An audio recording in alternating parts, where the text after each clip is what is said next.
rolling. We're going Yeah. Oh, that fucking dude's walking up the fucking street. That's the reason why. Are we rolling? We are. I was meant to do an intro, but we just bumped into Shawn on the street, literally. So. That's the most Edinburgh thing ever, man. Can I put this here? Is that alright? Go on, man. Is that good for a sound? I'm wondering, your man's just Nice. playing. Fuck, but Shawn, thank you very much for doing this.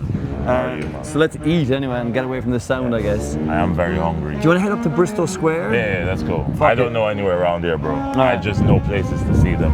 Yeah. I'm just hungry and tired. How's your day going? You're angry and tired? Hungry and tired. Oh, I thought you said But I can be angry too. I can be I can be anything these days. How are you feeling? How's your day going? My day's going, we filmed with Abby Wamba this morning. Oh, nice. She has like the first 3 minutes of 17 shows. Yeah, I what's it called?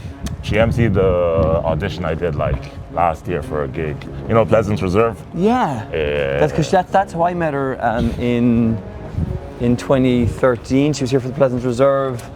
So, but yeah, she's lovely. Yeah, she's like really cool. Yeah, really cool lady. Really cool. How was your gig actually the other day? Yesterday. Nah, you remember the gig I went with you? We went to a To the gig. big cave. Yeah. Fucking smashed it. Sick, man. But then yesterday's gig was the weirdest. What gig was it? I like the solos. They were like, I feel like the audience really liked me, but they just didn't like my material. Yeah, I get you, bro. Sometimes it's just like that. Well, I'm sure it was probably better than you think. You Yeah. to get me in the room. They were. Bro, my knees are going.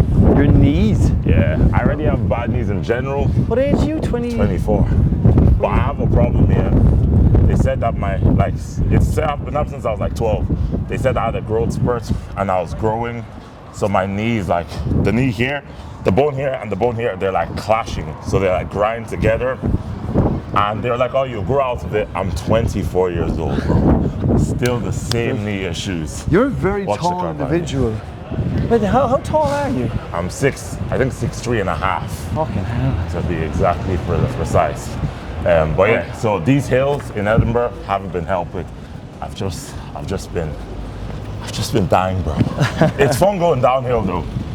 It's fun going down. Someone was telling me, I was talking to my friend, and he's from London, and you know they have the Uber bikes and all that. Yeah. He was saying, oh, he'd love to have an Uber bike over here.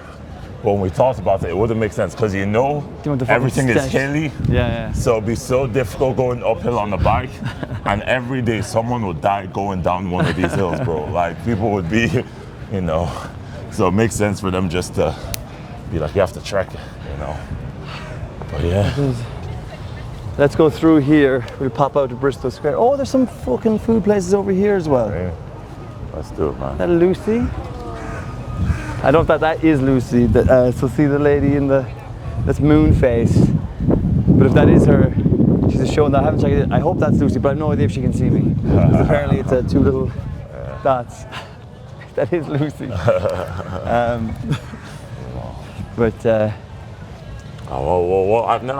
haven't been in here for food. So there's here. This is only actually alright. We'll cross the street and we'll get. Actually, let's go back through down under. There's way better. There's like fucking 8 or 12 food trucks by Bristol Square, so we can grab something there. Oh, is this the one with the mac and cheese place and all that? There's a Greek. It's like a Greek kind of falafel, but a Greek falafel. Lucy, is that Lucy? Yeah? Yes! I was wondering because How are you? Good. I didn't recognize you with your hair. It's got my hair as well, so this is Shawn. Hey, nice to meet you. Hey. Because I was chatting to someone who said they were being flyered by someone here, and it wasn't you, but they were talking to the Moonface for like 5 minutes, and they're oh, that wasn't you. Yeah. So I didn't know if this was actually you. Wait, no one else has been wearing this though. There's a couple the moon is big this year. No, but it was Lee who came to see the show. Yeah. I know, but I thought he said he was talking. No. He said he was talking to someone who was flyering for your show, but okay, it wasn't okay, you. okay. Anyway. Okay. And I hear the show's great. It's fun, yeah. It does suck that every day I have to do this, but it's Fringe. What time are you on it? You're on it? 6:20. Yeah, my show's on at 6:10. I can never catch it. Yeah. Bummer. And I have no days off. Yeah, did you make that? I did, yeah. Sick. Make sure. We're filming an interview with Shawn, so I might Oh, leave, no, wait, yeah, no, I might leave you go, but break a leg. Thank you so much, yeah, you too. I catch Have you a good one. Really fun show, but anyway. Sorry. I'm sick though. But you're, you're in the best of. I mean, I know we were chatting about it, but like, I didn't actually know about it until you told me about it. But best in class. Yeah, so it's like 350 working class comedians apply, and they pick 8 to perform at the Three Sisters every day. It's a month-long show, but they pick 8 of us, and 3 of us are on the lineup, and they rotate, so everyone has a week. So my week is the 13th to the 20th, but they help us out with accommodation. The shows are paid, and they like help out the alumni, like later on, so they'll promote their shows and all that kind of stuff. So it's a good cause because like it just gets working class comedians who like can't afford to just go down to the Fringe and spend like 5,000 quid in a month. Yeah, exactly. So it's fun though. They filmed the show last night with Next Up, so I had to like save my voice a bit. Oh, the Next Up. Yeah. Wait, is that the same crowd that does the thing that you were on, Jason? With Michelle Wolf and them? No, that's a different crowd. Oh, okay. Yeah, it was sick though. Like, what's it called? It was the first free Fringe show that was filmed for Next Up. They're like the streaming service. And okay. Yeah. Wait, are the roast battles on Next Up as well? Yeah, I think some of them are on it. Yeah, okay, they have a bunch of comedy specials, mainly like UK comedy specials. But I think maybe a couple American comics. So wait, does that mean that your material is going to be put up somewhere? Yeah, it'll be up on the website. Oh, okay, but you can still like you can still keep using that stuff, right? Yeah, I don't think it'll be any worries. Like it was I think it was like a 13-minute set. Okay. That was part of the show. So it was really, really fun. The crowds were nice and all that kind of stuff. And yeah, it was sick. Sure, we'll see it anyway around. Yeah. And did they change you up where you are in the lineup each time as well? We kind of pick. It's one person MCs, 2 go on. I've been trying to just do material, so I haven't been doing any MC. But if one of the lads don't want to MC, I'm happy to do it too. I'm not like, no. Yeah. You're like no, you're not refusing. Yeah, but usually there's someone who wants to do MCing and they're like, oh, I enjoy it. So it's like, if you do what you enjoy, I'll do what I enjoy. So it's fun though. They're nice. There's a gyro. We can take a stroll down. You can see what it is you're in the mood for. But there's a gyro. Mac and cheese. Mac and cheese. I've come to this place a couple times. Yeah. The mac and cheese. Yeah. I've never had that one, but there's a hot dog place down here that I've gone to. Oh, is it the bratwurst? Yeah. Yeah, I think I've had that multiple times. It's phenomenal. I had the dirtiest hot dog from there, man. It was like they put 2 hot dogs in it and like curry sauce. It was so good, it was heavy. There was a lot in there. And I was so embarrassed because I was walking. I wanted to go to the pear tree, and it was like a 13-minute walk from where I was. So I'm walking. I literally walked 12 minutes, then I saw the food truck, and I was like, with just 1 minute away, and I was like, I need to eat, bro. I got the food, and I was just sitting in the corner by myself there, and Mary, my friend who's a comedian, walked by me, and it was probably the loneliest sight. It was just a man who had given up on his journey, eating food in the corner by himself. It was a mess, bro. Do you want to get a hot dog? Yeah, let's do it. Okay, let's do it. Let's do it. My treat. Do you want to... Can I get? Can I get 1 Krakauer? Are you just filming off? Oh, sorry. Yeah. No worries. Can I get 1 Krakauer? And or maybe 2. I'll get a bratwurst. 1 Krakauer, 1 bratwurst. I'll get a Fanta. We only have a Tango Orange. Tango Orange. What are the drinks do you have?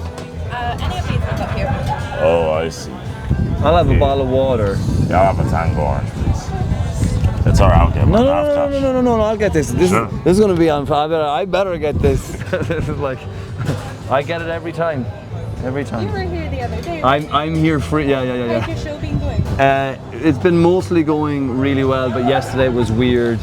Yesterday was a weird crowd. I was saying to Shawn, they really liked me, but they did not like the material.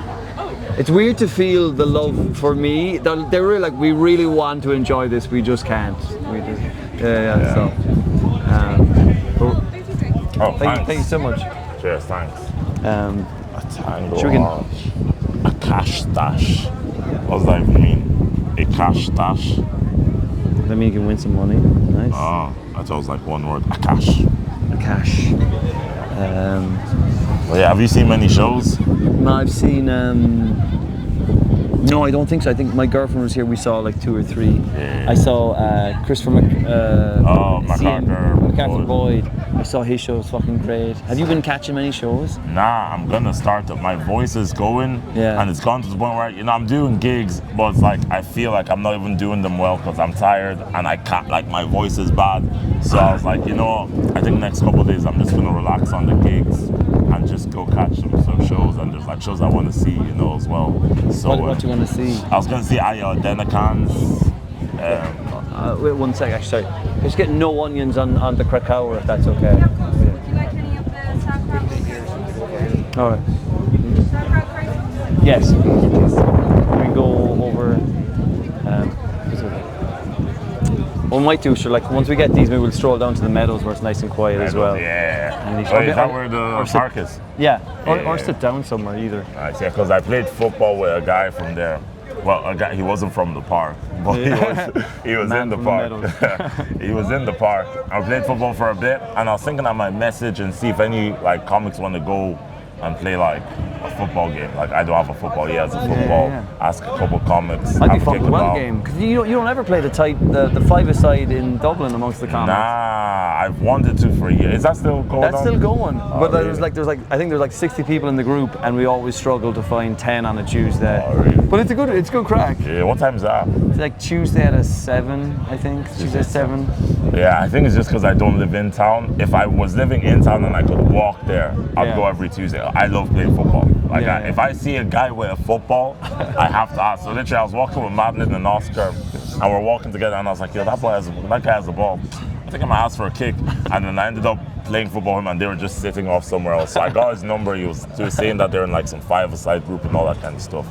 Was he a performer? Was he just here for the Fringe? Nah, he was just a local. He lives here. I've never seen him in my life. He was just hanging around playing football, and I was like, yeah. But that's to say, I started playing basketball recently, and there are a lot of people that if they see you with basketball, they're like, especially when you're a bit older and you don't have time to always hang out with your mates and play football and basketball and all that. It's like a pickup game almost. Exactly. Yeah. If you have a chance, you see someone with a ball, you just have to ask for a couple shots. I wouldn't do as much with basketball. I'm trash at basketball. Yeah. Yeah, I'm so bad at I don't know if you know my friend Cara. He's a comedian as well. We went to secondary school together, but he always comes over to my place and we'll play. It sounds so stupid, but we'll play different things. So we used to play FIFA. I'll beat him. I'm saying it on camera. Cara already knows. I beat him. We play football together. I beat Cara every time. We play basketball. Cara's livid somewhere right now. He's like, Cara beat me at basketball. I'm not even exaggerating. I was walking around where I live in Dunshaughlin. I found the basketball outside. Someone just left it unattended. Took it. Basketball court every day, practice it. I watched YouTube tutorials how to shoot, practice it. Now, Cara's only a tiny bit better than me, but I can beat him. That's so. But I'm still that doesn't mean I'm still terrible. But they're doing a basketball hangout thing. What's his name? Kyle Legacy does it. It's on Tuesdays. It's a bunch of comedians meet up. They play basketball. Graham did it last Tuesday, and he was telling me about it. So I think I'm gonna go to Comedy Striptease tonight, and ask Kyle yo. Sure. Thank you so much. Cool. Well, actually, can I get some ketchup as well? Cool. Bro, this looks good though. It does. This looks good.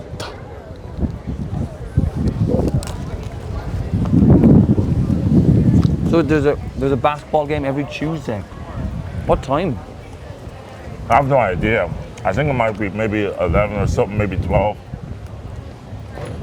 and it's just a couple of the comedians. I think it's a lot of like American comics because basketball is massive over there. Yeah. So I'm trash. I don't want to play competitively with them. I don't want to be embarrassed. But it's nice to meet people. Exactly. And I think I'm just going to be like, hey, let me just shoot some shots, It's weird because tomorrow we're filming. This is the first I've heard of it. I was like, fuck, that's it. Because like even the five-a-side soccer in Dublin, like it's like, oh, this is how you actually become friends with people. Yeah. Like, you know what I mean? Just playing. Yeah, sports is the best way to hang out with people, bro. It's the best way because it's like, I don't know, there's something about football than like basketball and all that kind of stuff that's like you build camaraderie. Yeah. Yeah, I'm kind of happy for saying that word properly on camera. That was silly. Well, this is nice and quiet, is it here? Yeah. You want to sit down here? Does this work? We could go to the meadows, but there might be a chance for the wind. Fuck it. I love Edinburgh though, bro. This is the city. Like, stuff is going on. But it's also why I have no voice. I'm up till 5 a.m. every night, Just hanging out with comics and stuff? It's not like, yeah, a little bit. Like, people were hanging out on the Gilded Balloon last night. I saw Kate Moylan. That's the problem is that, like, I didn't know Kate was around. Then I saw her and she said she was leaving today at 12. So I was like, oh shit, I would have hung out and all that kind of stuff. So I had to just stay out a little bit, but not even just really, like everybody was out. I was hanging out with a couple people around comics, people who work with like Monkey Barrel and stuff. And but I think, and all I want to do for the last 3 days, Colman, my goal has just been to do my laundry. I was so annoyed, yeah. Last night, they were like, oh, let's go. I was like, yo, guys, I can't go out. They're like, why? I was like, it's gonna sound lame. I have to do my laundry. They're like, nah, you can't be doing that. Why wouldn't you go out, like, do laundry some other time? I was like, okay, I'll do it. When we come home, it's 5 a.m. I'm tired. I'm like, okay, let's go home. In where I'm staying, the apartments, somebody like broke the key into the lock. So you can't like open the door, you can't put the key in. There's a key like jammed in it, like broken into it. So it's 5 a.m. I get to the apartments and we're locked out because we can't put our key in. It's freezing. That's why I kind of have a cold today. It's freezing. It's me and my friend Ibs. We're waiting outside for 25 minutes at 5 a.m. He's laughing his head off. I'm like, bro, I shouldn't even be here. I wanted to do my laundry. Like, that's what I wanted to do. And now I'm freezing outside. We were outside for like 25 minutes. Then eventually Ibs went and turns out the door was open the whole time. Oh, for God's sake. Bro, I said, we're not talking about this, bro. We're not like, next time I see him, it's not even, that was the most infuriating. And I had to now go to sleep while I'll do my laundry. Then I wanted to do my laundry today, but I washed my clothes, which was good, but I wanted to use the dryer. Dryer's in the green with me. It's just, and it's so competitive. Everybody wants to do laundry, bro. Like, man. I can't believe I came to Edinburgh and all I can talk about is laundry, bro. Well, that's fucking part of it, isn't it? Like, fucking how just even, like, keeping your clothes clean is a fucking journey here. Fuck. So, so, I mean, I don't know if people know, but, like, how long are you doing comedy now? What, 6? About 6 years. You started at 18. Started when I was 17. When I was in 6th year. You always knew you wanted to do it? Like, what kicked off? I spent 2 years in Nigeria, and I couldn't really do anything like creatively. So when I came back, because I lived in Ireland before for like 15 years, went to Nigeria for 2, couldn't do anything creatively. So when I came back, I was like, I'm not gonna take the piss. And there was a Netflix special that when you know when you go on Netflix and the thing comes up and it's like, oh shit, this new comedian, there's a new show on or something, it shows the trailers.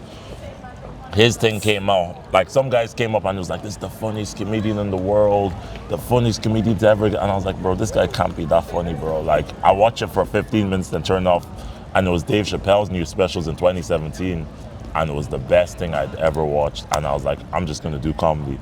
So I started. No, from Dave Chappelle's special, you're like, I was just gonna. This was before it went more like offensive. Like, this was like his equanimity specials and all that. They were like really tight. I could tell they were written. And I was like, this is actually sick. So I used to go to school and I would do my business class. And my business teacher actually thought I was a good student because I was studying ahead. but I was studying like a week ahead, so I could use her class to just work on jokes and write stuff and all No that kind of stuff. fucking way.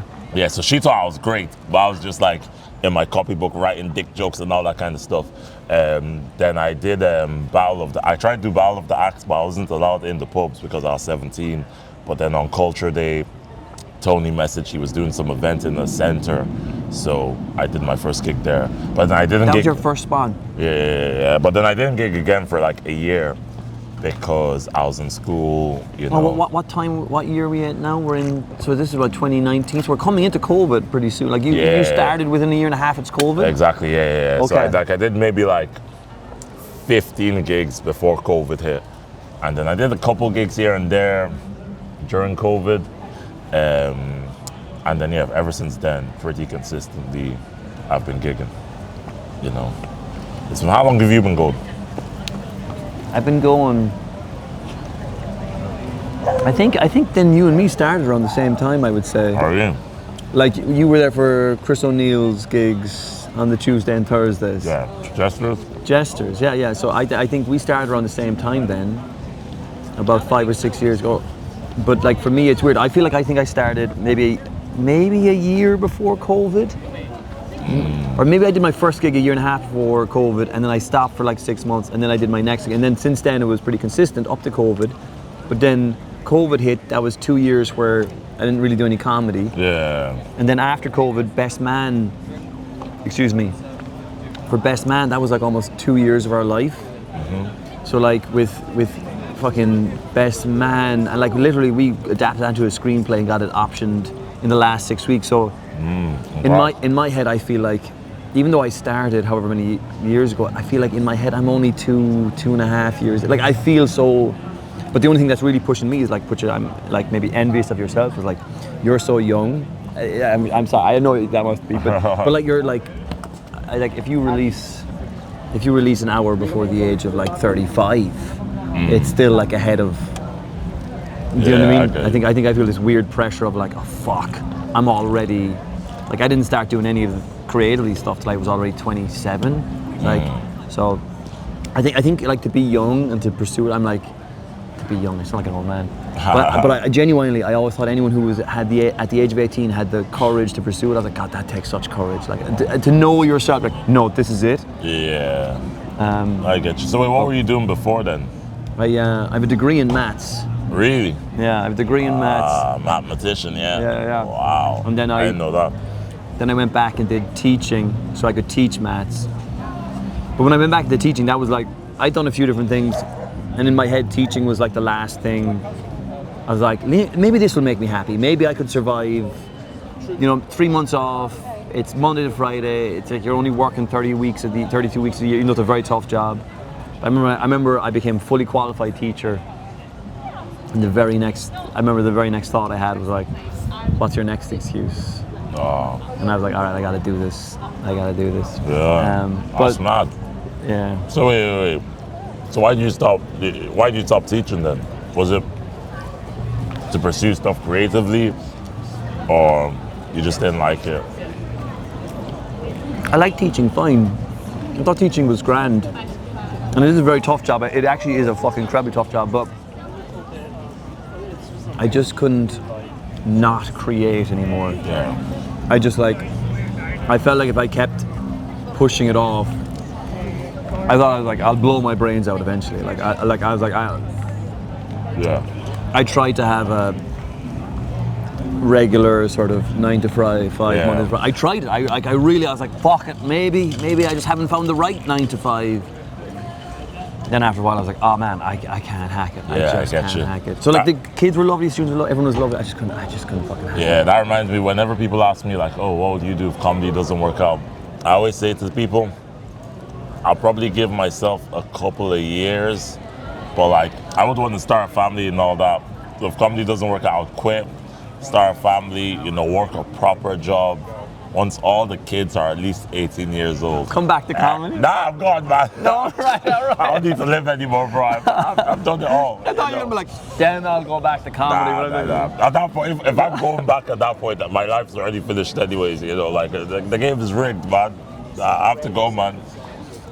why I thought I was here wasn't the reason I was meant to be here. But that's, you know, maybe the kids will go on to be comedians. If I killed myself after failing as a comic, Yeah. that's material, man. They'll be happy with that, man. That's a blessing in Make disguise. shows for a lifetime.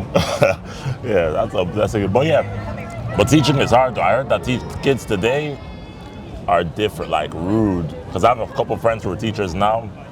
They say the kids today are so much more like disrespectful and like just monsters. Like, yeah, like. To be honest, I feel like, to be honest, What ages are you teaching? 12 to 18, so it was like secondary school students. I feel like most students are actually really, really nice. Like it's weird, like well, you know what?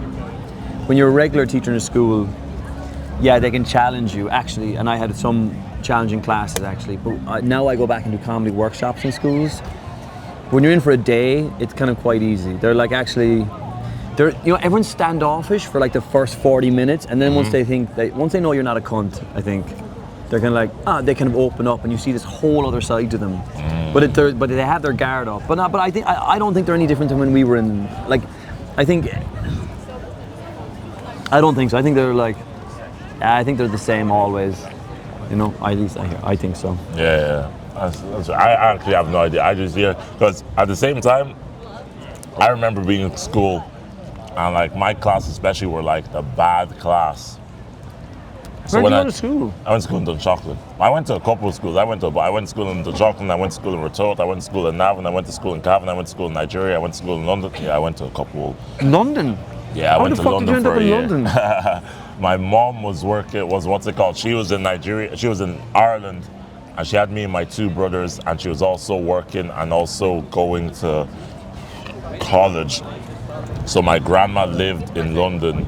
So me and my brother Connor went to London for a year while my mom finished up school. And I liked it, to be honest. It was cool. Yeah. Yeah, it wasn't, I got mugged. That was probably the most traumatic thing that happened to me. Well, I think I got mugged, but other than that, London was pretty cool. You think you got mugged? Yeah, like You're not sure? Yeah, because like what happened was my grandma qualify as mugging? my grandma sent me to the post office because she wanted me to do some like credit card details or something. Yeah. So I went there. On my way back, this kid on a bike comes up to me and he's like, yo, what are you carrying? What are you carrying? And I was just like, oh, it's just these papers. And he was like, give it to me, give it to me. And after I started panicking and I was like, yo, what the fuck? Like, I didn't want to give it to him, but I think he could see I was panicking. And also he started like reaching into his back pocket at the same time. And I was like really panicking, and there was a person in like a high-vis jacket, and I was looking at them, and he was kind of looking at me, and then after, I think he looked at the papers a little bit, then left. But I ran up to my grandma anyways, I was crying, and she was like, oh, something's missing. But I think it was just like paperwork, like and I don't really remember seeing him take it, and she wanted to go out and deal with him, and I was like, nah, don't do that. Did you know him? Like, did you know him? No. It was just, bro, when I tell you, this is a guy on a bike. Yeah. You know, sometimes it's dark and just guys on bikes are around. This is a guy on a bike. You don't even know where he's from. You don't know how far he cycled. He's just a guy on the bike in that moment. Like guys on bikes. Cyclist out for. Yeah, to this day, I'm scared of guys on bikes. Like I was in London and I was staying at my friend's place. And I had to leave I was in London, I was going back to Ireland, I had to leave for the plane. So I leave their apartment block and I lock the door behind me. I have no internet, my taxi doesn't come.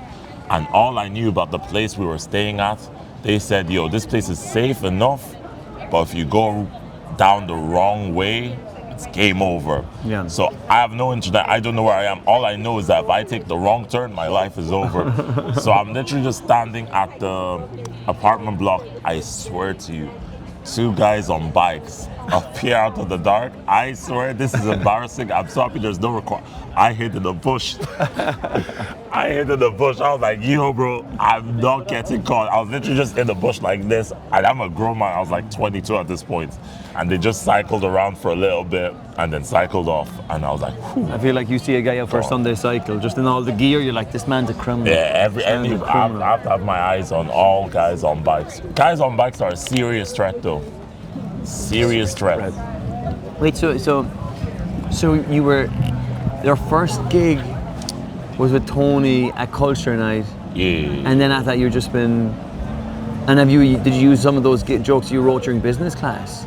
Did your friends know that you were like from that age? Like I guess I'm just curious because I think that's so interesting to be like in school being like, I know I want to do this. Were you sharing with other people that you wanted to do that? Hell no, bro. Nobody knew. But that's because I also didn't have a realistic idea of comedy. I wouldn't have told anyone anyways, but I thought I was gonna do one gig, kill it. And they were gonna like straight. Kevin Hart was gonna fly the helicopter to my school, pick me up, and be like, nah, you can't stay here, man. Let me bring you back to the States. I didn't know what comedy was, I thought it was just that easy. I didn't know there were so many people. I remember even just being shocked by how many people were doing comedy and all that kind of stuff. I was In Dublin, like. Yeah, and that was just on the lineup. I was on 18 McQueen headlined it. Yeah. I was just shocked that, oh shit, there's actually people doing it. I thought like it was just the famous guys. Yeah, So nobody in my school knew though. Like I kept that so secret. Like nobody had an idea. Like they all just thought I was. Like I remember, I did the gig and I wasn't even happy with the gig. And I came into school the next day and I was so anxious. I don't know why. I thought for some reason it would be in the news or something. And they would be like, local Dunshaughlin comedian fails terribly at comedy gig. I was like, bro, I can't talk to anybody. I can't show my face. I was so quiet that day. I remember just like standing behind everybody in every conversation, just like on You felt edge. like there was a spotlight on you in the school. Even though in retrospect now, comedy just isn't that, it's just not that important, You know, it's weird though, but like when you're into comedy, you assume everyone has you're like, yeah, of course. Yeah. I was saying this to Abby and I was saying it to Jason that like my girlfriend at one point, I was saying to her, I was like, oh, so and so is headlining, and she's like, what does that mean? I was like, what do you mean? Like, because like it's like just all the stuff in and around that world, Yeah, 100%. No, I get what you mean. Like sometimes when you're in comedy, you don't realize that like other people don't give a shit, and they don't really know what's going on. To them, it's just like, oh. Jason was saying like when they were flying for Halfpenny, they'd be like, hey, come in, Irish comedy. They're like, oh, who's on tonight? And like, oh, who's your favorite Irish comedian? They're like, we don't have any. Like, do you know what I mean? They don't even have the answer. Like, why do you even ask that question? Yeah. Like it is it is such a disconnect. But I don't know. I feel like that's why comics are kind of their own people. There is a good sense of community amongst comedians, isn't it? Yeah. Like you get people who think they're funny and they're like, "Yo, I watch so much comedy, bro." You don't understand, bro. Yeah. You're not like us, bro. We've been through it. You get me? Like it doesn't matter how much comedy you watch, even if it's live. I don't think you can ever really understand it, if you get me. Like till you've been through it. Exactly. It's almost you've like had people, a room of silence. Multiple rooms of silence. Like I did a gig on 2 days ago. Rowdiest crowd I've ever performed for. It was like 9 people in the audience, but it was like 3 audiences in one, because they're all having their own separate conversations while the show was going on. They were booing people, and they're not even booing people because they said a bad joke. This girl was like, "Oh, I don't support incest." Boo! Well, I was like, bro, what type of gig is this? But like that kind of stuff. They just want to be chaotic. Yeah, they were just chaotic, rowdy, feisty.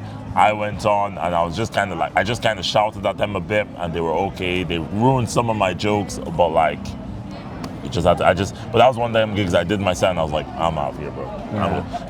But I feel like that kind of thing can only happen in comedy, where the audience can take control of the gig and like ruin it for the performers in a way. Because that was one of them gigs, that's one of the few gigs I've done where I'm like, I don't think I could ever gain anything from this gig. Yeah. Like it was just mad. But, yeah, it's interesting, like theater, music, every other sort of performance.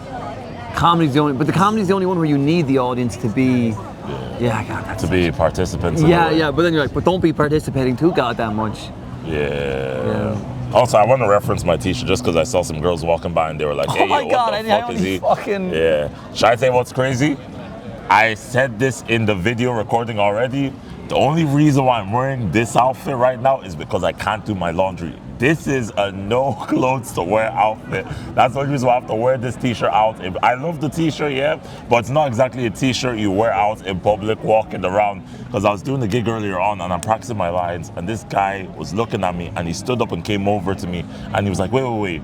And he read it. And I had to explain to him, I was like, bro, I haven't done my laundry yet, bro. This is just a lot. He was like, okay, because I was wondering. I was like, bro, nah, I'm not trying. This isn't who I am. This is just me supporting my friend's show and all that kind of stuff. This t-shirt I wear at home, you know, but people are like, yo, you went to a Diddy? Yeah, it's fun though. It's an interesting topic of conversation. Went to a Diddy party and I left early. Yo. I wonder how early you have to leave a Diddy party to really leave early though. Like, when did the festivities start? Yeah. You're really thinking about it. You're like, yo. When would that start? Because 9 p.m. they might have already been using baby oil and stuff. Like, how does he lead them into it? Yeah. You know what I mean? Now you have to be a freak in the way already to be kind of involved in all that kind of stuff. That's crazy. I kind of did some material on that idea. I told you yesterday's show was weird. Yeah. Did some material on that kind of idea, and it was the only stuff. They liked lots of liked. That's the stuff they loved. The Diddy stuff. Diddy stuff and like pedophilia. Really? And I'm like, but and in other areas I'm talking about fucking people.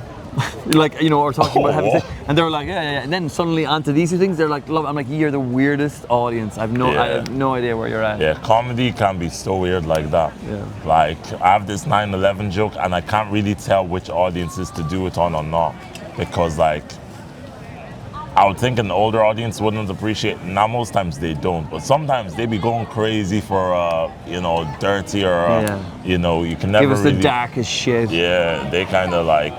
Just like, yo, we don't care about human life, I guess. You know, they've seen it all.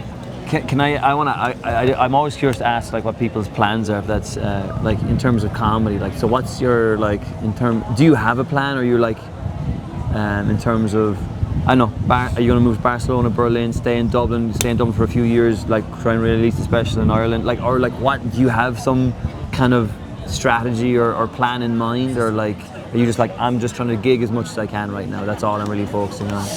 I used to be, I want to gig as much as I can. I've been gigging a lot here, and that's kind of rejuvenated my love for, I like saying big words on camera. I'm so, I need to relax myself. I said, what's it called? Yeah, that made me fall in love with comedy again. Because you like, say rejuvenated. I feel like I'm showing off now, though. Yeah, because doing the gigs a lot here, I used to do that like back in Ireland, like last year, 2 years ago. But I've like calmed that down a lot because I'm trying to figure out how to like write well, because that was something you said to me the other day, actually. Which was, I'm going to paraphrase actually, because you were saying that like if you got rid of all your material now, how long would it take you to get new material up to the same standard as the current material? And you were like, the answer scared the shit out of you. Yeah, exactly. Like I think it scared the shit out of me when you brought that up as a topic. Go on. Yeah, I think it genuinely, even like 5 minutes, I'd be worried how good it would like. And for me, I feel like if I can't do it, then like what am I really doing?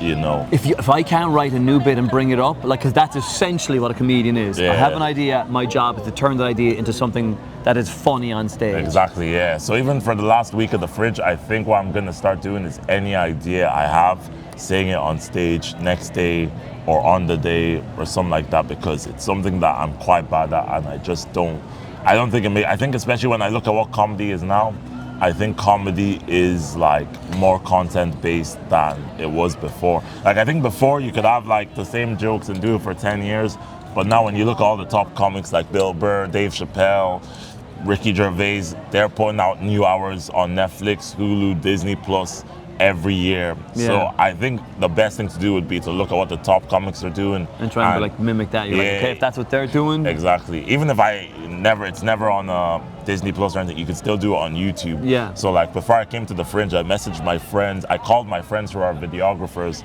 and I was like, yo, I might do a thing where I work on a 15-minute set.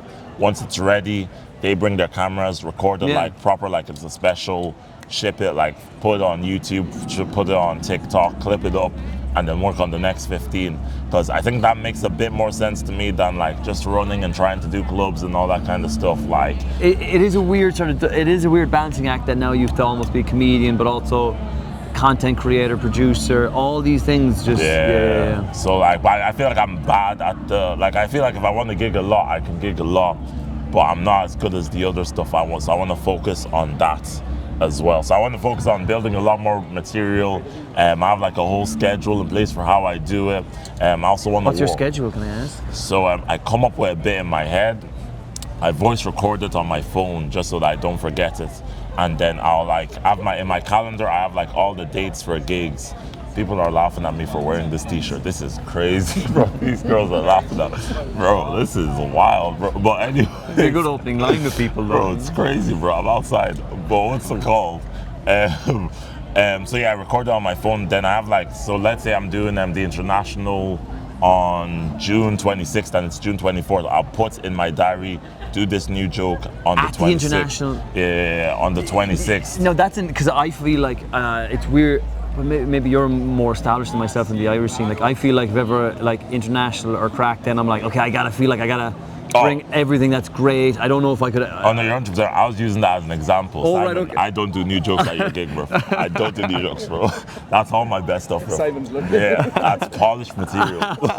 Yeah, that was just an example. I wouldn't do it. Yeah. I got kind of deal. Hold on now, Shawn. You're gonna do new material. Yeah, it would usually, but I'll just do it at a gig, but I'll say on the 26th, so 2 weeks, and then maybe like 5 days beforehand. Because one thing I was really bad at, that I used to when I started doing comedy, but I forgot to stop doing, was learning my lines. So I spend like. Do you? Because what I do, I like to. I'm always curious what someone's thing is, because what I like to do is like I'll have ideas, but I'm like, and I don't want to learn the lines because sometimes I'm like afraid it's going to sound like.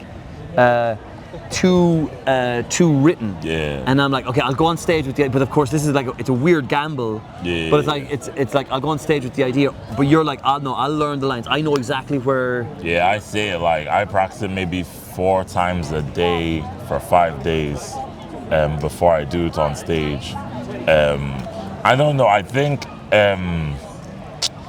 I get what you mean with trying to make sure it doesn't seem rehearsed and all that kind of stuff. I feel like I just can't do it because if I don't rehearse it, it comes off too loose. And I think the rest of my set is so fast paced and I know every word down that when I slow down and I'm like, like I kind of lose the audience. So like even my written stuff that works, I usually do need to say it a couple times before I say it on stage or it doesn't hit as strong. You know, so it's kind of a curse. But maybe I'm thinking maybe it's something that like when I'm a better comedian, I'm better at, and I can just, you know, go on stage. Because you hear a comedian say, oh, I just go on stage and I say what I think is funny and the crowd laughs, and I'm like, bro, I don't think I could do that. Jesus, I feel like maybe I'm some middle ground, because the only reason I feel like I have ideas, if I find the idea funny, I'll go on stage with the idea, but I feel like even then I'm like, oh, the only reason I don't want to, because sometimes there's something about the first time you say it, because you're writing this weird energy with the audience that I sometimes stumble upon 3 different punchlines. I'm like, oh yeah, okay, that's. But I'd never go on stage without like I still have a set list. But like one of the things in the set list, if it's a new joke, it's like it won't be written out, or maybe I'll have rambled on the idea, but I won't have written out exactly how I'm going to say it. And it's more like I want to like, and I'll just. And it comes out really fucking clunky. But it's like I don't know, because but. So it's kind of like a middle ground, because I need to go on stage, but like I don't know what I'm going to say. I'm like, that freaks the shit out of me. I'm like, no, I need to know I need to know the idea of what I'm going to say. The outline almost. I'm trying. It isn't like a perfected technique, because I feel like sometimes I have more in jokes, but since I say it on stage, I'm like kind of cutting the joke off there. But if the joke does work, I had to like get really good at like letting stuff go, because I was talking to Rob Nother and I was asking him about like, oh, how do you do material and all that. And he gave me the best piece of advice. He was like, oh, he does a lot of new material, but he also throws a lot of material away. And I think I was very connected to my material. And I was like, well, I came up with this, so it has to be good. And if I do it on stage and it isn't good, I'll be like pissed off, or I wouldn't want to do new jokes again. So I had to just get used to like doing new joke. Didn't work, throw it away, work on the next one, do new joke. But then if I have a joke that works, I have to do it 5 times just to make, because you know sometimes you do a gig for, and but the even if crowd it doesn't just- work, would you be like, okay, that didn't work, but I got to do it 3 more times just to see? Yeah, just to make sure. Yeah. It's a bad thing though, because now I'm kind of stuck. There's some bits that I've done like twice and they've worked. I've done 3 times, they've worked twice. Or no, they've worked once, haven't worked 2 other times. But now I'm like, I don't want to go on stage and say a joke that has a 2 out of 3 chance of making nobody laugh. So there's a couple bits that are in limbo, but before the end of the Fringe, I'm gonna like get through all those bits. But then I put it on paper once I've said it on stage, and that's where I work on the finer details, try and elongate it, try and come up with like new. I'm similar, Try and come up with like new premises, new takes. So I'll like write 3 times a day. I'll just look at. But I don't have like a time. I used to do 15 minutes a day, but that wasn't working for me. So I'll just wake up, look at the bit, see if I can come up with anything. Then the afternoon, do the same night, and then when I like have a bunch of like new things to add, I'll rewrite the whole thing, and then start again. Yeah. And then I just keep on going. And the bit, because you were saying this to me the other day, that you had some bit that was 2 minutes, now it's 2.5. Or like how the you're on about some bit you came. It's 45 seconds. And now it's about 2 minutes 30 seconds. Like that's fucking phenomenal. Yeah, and that was one the bit that like I learned with, but I still feel like I'm still learning all this stuff. You know, especially since I didn't start, because the reason I started thinking a lot more about my writing and all that is because I would go to the open mic scene, you know, Cheeky Monkey and all that, and I would see the new comedians and they'll be doing new jokes and I'd be like, oh, that was okay. Then the next week I'd see them and the new jokes would be a little bit better and they'd have new lines. And I realized, oh, I didn't do any of that. Like in London and New York, they have a scene, like an open mic scene, but Dublin, especially 2 years ago. But even now, because what you're saying is like an open mic scene to work on, like to be able to try and work and play without feeling the burden of like the pressure from the club. Yeah, exactly. Because when I started, it was just like you have your 7, you do a club, they like it, do that 7 again. You know, like that's the thing I think I would feel is missing from the Irish scene a little bit. Is like there's only it feels like there's only 2 or 3 open mics. So like, but seeing those guys, I was like, oh, these guys can develop material. I can't develop material. So I had to kind of take a step back from just gigging and be like, I'm gonna focus on developing and like trying to actually know how to write and stuff. And if you look at someone like Josh Johnson now, you know, he's a good example of like constantly making material. Like I would want to even just be an 8 as good as that. Because you know he like makes like a new hour every, I think maybe it's a new 30 minutes or something every Monday on like a topical topic. And he's like doing big numbers, you know, touring the world and stuff. So I just want to be able to write good and consistently, you know, throughout the year. But yeah. I feel you. It's weird, because like all the stuff that I done on stage that works, it's just been like it feels how it feels is like you bumped into it. Yeah. And I was like, oh great, thank God. And then bump into it, so like I know what you're saying, but no. The job is to being able to like turn anything into something, you know. Yeah, or at least be able to improve it, to keep working, like it usually would be like, if it's working already, try find more and dig deep. Now the problem I'm having now is that some of my setups are a bit too long, so I've been trying to work on like reducing that a bit. I was doing a gig earlier on today and a couple of the UK comics were very like every line was a tag kind of thing. So that's another thing I want to work on. But like just taking it like step by step. Like I always think of like when I was like a year ago, I wasn't able to come up with that much new material. I wasn't really writing as much. So now I'm just like, you know, at least I'm writing, you know, so hopefully better, like going forward. You said, so like back to writing, so like you say, you look at your thing every day, but you also sit down and like, all right, I'm going to spend half, like that is your writing every day, is looking over, okay. That's like 3 times a day you look over the material, like, all right, is there anything coming? Yeah, and if I don't have anything, I just don't have anything. But I might still look in the evening, you know, and I might still not have, because I was applying for this show, and it was like a sketch show, and they needed us to write scripts, but I had SNL UK. Yeah, it was SNL UK. I was trying to keep it on the DL. But yeah, I was applying for that, and I also applied for that. Yeah, but I had like short notice to. I think I had enough notice. I just started late, And I was like, I need to do it. But I usually would go back every day to write. So I was like, oh, I don't have time to like spend a day going back to look at, I have to look at 3 times a day. And then I was like, oh, that actually kind of worked out for me. So Just this kind of constant check-in.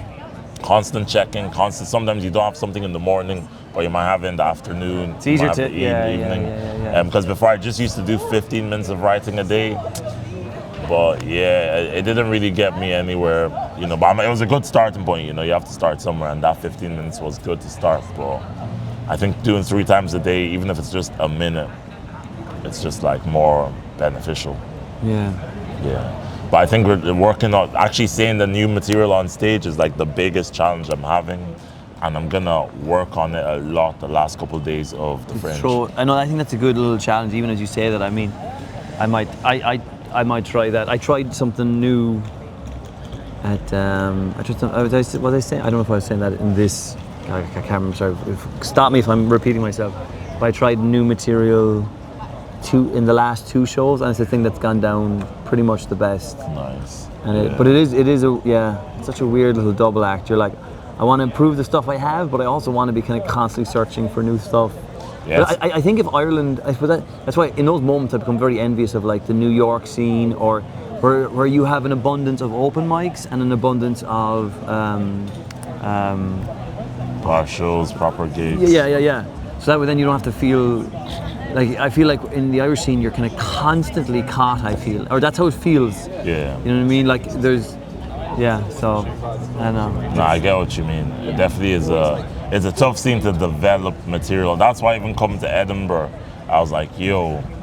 Dude, yeah. Yeah, like, because Dave Chappelle has this thing he says about New York, that like you could do a new joke you could come up with a new joke the night before, then the next day do it 4 or 5 times and be like, oh, this is a good bit.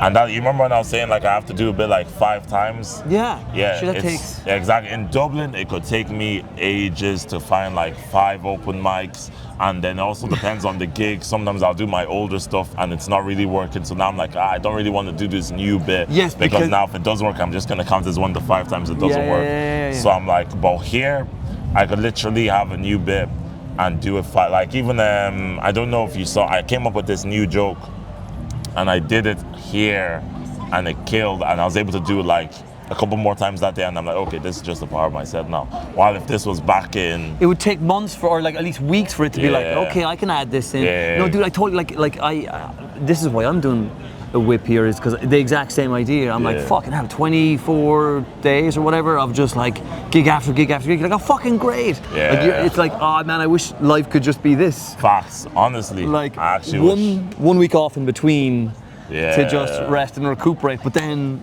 hit it every day. Like it's so good. Like, and I wasn't even that big of a fan of the Fringe before. Like when I came for a week in 2023, I was like, yo, this is not really for me. But I see the appeal of it now. I think I'll definitely come back, especially just to do and develop material. It's like, what I was saying is, I remember, I feel like last year at the Fringe, I feel like I took 3 steps forward, and then between the end of the Fringe last year and the beginning of the Fringe this year, I maybe moved an inch. Yeah. And then you're here, you're like, oh, another 3 steps forward. It's like, it's yeah. I get what you mean. Yeah. Like, it is, what's it called? I was talking to some comic who was saying that it's the best place to develop, and because that's why I want to bring an hour show as well. That's why I'm working on, to like bring an hour show. Next year, the year after? I'm hoping for next year. I think next year, debuting next year would be fun. Today, like, so not as a 45-minute show, you're like, no, go over 50 minutes. This is my debut comedy. I'm gonna aim for it. Like, if it doesn't happen, I'm not gonna try and force it, because I want to bring a good show over. But I think like there's not too much, like there's a lot to gain from it, you know. I can get better from writing, then there's the awards. I think coming over this Fringe is good, because like losing my voice, it's annoying, but like I know what not to do next time, you know. I know not to stay up till 5 a.m. I know to do my fucking laundry, you know, and all that kind of stuff, you know. So like I feel like I'll be better for when I debut next year. Like I'll be able to handle stuff, not go out late. This year I can kind of have fun and do stuff, but I want to be a lot more like disciplined and like focused. Yeah. No, for sure. Yeah. How are we doing for time? Hold on, are we doing okay? Like 5.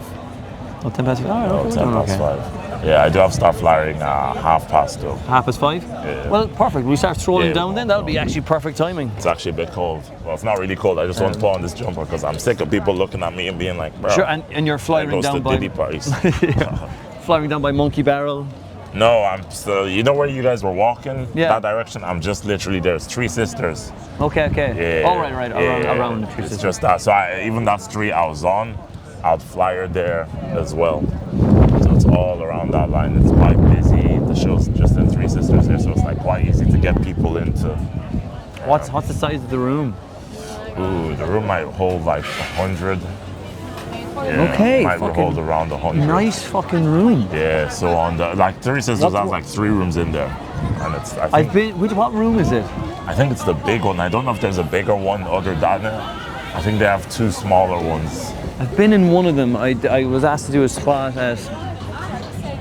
Dan was closing the show. Dan Stevens. Dan Stevens, but I was in that one, but I don't know. I know. But Three Sisters turns chaos at like after like 11 o'clock. Oh yeah, that's why I can't sleep, bro. The music Oh, plays. sure, fuck it, you're right beside that fucking place. I'm right beside it, and the most annoying thing, I can't sleep because of the music. They gave me earmuffs. They don't really work. The most annoying thing is At the accommodation, they give you earmuffs. yeah, Oh I my had to God. ask for them. They gave me earmuffs. I can't sleep. But the worst part is Three Sisters be playing banging music, so I can't sleep, and I'm just not like, yeah, this is kind of You're hard. like, I though, should be out there. Facts, like it's good music, but it just means I'm exhausted all the time. Yeah, But that's just the that's the fringe, life. though, right? Yeah, like You're this is what proves how exhausted. I literally was on stage. I wasn't gonna do a gig till Best in Class to like save my voice, but I wanted to do my laundry. It wasn't happening. I accidentally left my key in my room, so I couldn't get back up. So I was like, fuck it, I'll just go to the gig. You know, it's a minute and 30 seconds away. So I get there, I go on stage, and it's 2:30. My alarm to wake me up for the day. And not to say it on stage, I was like, yeah, that tells you exactly how my life is going. I was like, yo, I might not be awake. I have to. Let me set an alarm just to make sure I'm up. Like, that's how it's I hope John doesn't mind me sharing the story. You know, myself and John run the gigs on a Wednesday, Thursday. yeah. The gig kicks off at 8 o'clock at night. Yeah. John once slept in for a gig at 8 o'clock at night. I'm like, Wow. Nah. like, that is insane. But like then when you do comedy so often, it's very understandable. It's like that, man. I understand it, bro. I just had to say it to the audience there, and they had a laugh. But I was like, that's actually This is my crazy. actual alarm. Yeah, this is my life. Like, that was not a mistake. That was deliberate, deliberate decision. Oh yeah. What's your goal? Mine. Yeah. I think I want to build a phenomenally hilarious. I will take a phenomenally hilarious 30 minutes, but ideally a phenomenally hilarious hour. Yeah. Like I think best man, selling out and doing well, and we've written a screenplay. I think myself and Mike are going to keep writing together. I feel like there's like that area creatively is being taken care of. I love like Louis C.K. is like my, I just want to create an hour that is just poetic, philosophical, and hilarious. Yeah. And that to me, just to create that, like that is just something I want to do. But I think as well, because I'm getting a little older, I'm like, there's part of me like, so next year I'm going to come back with a full show. Nice. If I am happy with that, even if I'm happy with only 30 minutes of it, I think I'll film it after the Fringe next year, because it'll be like, I'm like, okay, I know all this stuff. Like should be a good spot.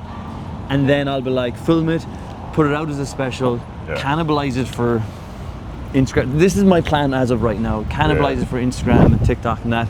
Because I think from that, hopefully it might develop, maybe people are into it. Yeah. And that way then, at least when I'm working the next thing, at least maybe they'll come along. They're Yeah, like, well, exactly. That's what you do. like, and then I think if that did well, hopefully then, suddenly then, like, because like there's the weird moment that if you're like, like for instance, if you're incredibly well established in let's say anywhere, and you could do any gig, anywhere, and try new material, and that club won't mind. Yeah. Do you know what I mean? Because they're like, oh, we're just delighted to have you. You know what I mean? Exactly. Yeah. But we're kind of caught in that sort of space where you're like, you know.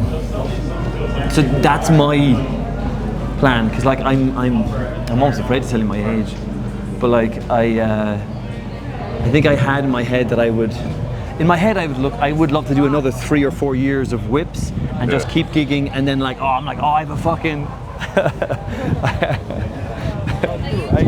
break like that.